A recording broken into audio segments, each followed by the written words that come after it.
out more poetry, I know that. Y'all start clapping and showing love for your next poet. Y'all ready for some poetry? Y'all show love for Hero.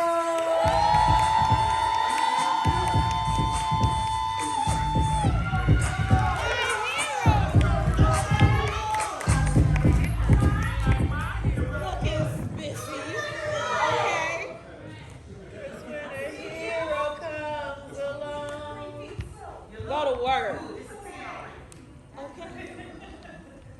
I love you, Hero.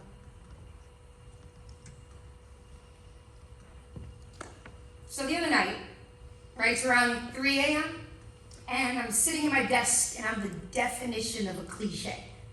Right, I'm a poet writing late at night, because that's what poets do. Right, I'm writing how ink it sometimes bleeds from my veins, because that's what writers write. Yeah. There are even scratches all over my journal, y'all. I'm trying to really look the part. But honestly, I don't know what I'm doing anymore.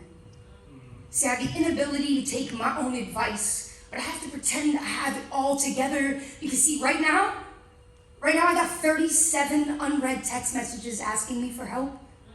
See, his voice, it's lost at sea. He's drowning in misery. He's called me before, always around this time. See, but this time it's to explain how the injection of heroin feels as it enters his bloodstream, see his veins. They've been transformed to vessels used to smuggle drugs. His scars are a daily reminder of where he's been. See, any stranger can see this battle that he's facing. An addict is something I tell him we will always be, the cravings. See, no matter how faint, they never fully go away. Addiction is the closest thing to Satan that I have known.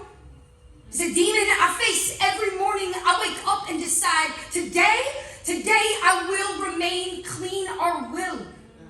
It's the last thing we have left to hold on to. Tough love is what they call it when your family turns their back on you, his hands.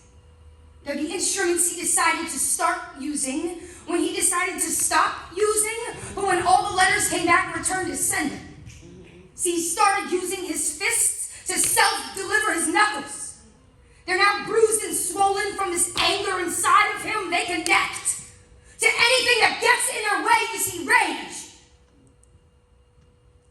Rage is a beast he has yet to learn how to control. The only thing that seems to subside him is the sweet taste of heroin. But he's been clean for 2 months and he's drowning. In a sea of uncertainty and sorrow, he prays every night but begs God not to wake him tomorrow. I tell him to call me whenever he needs. That I've been there too, and alone is the worst place you can be. I've been assigned to his school to coach poetry. So I only have an opportunity to see him 1 day a week. I spend the other 6 wondering if that chair will be empty when I return. See, these 3 a.m. phone calls let me know he is still holding on. Together we are learning to pray, learning to question God. I do not have all the answers. And this journal and pen in front of me let me know I am just as lost as him. We are reflections of depression.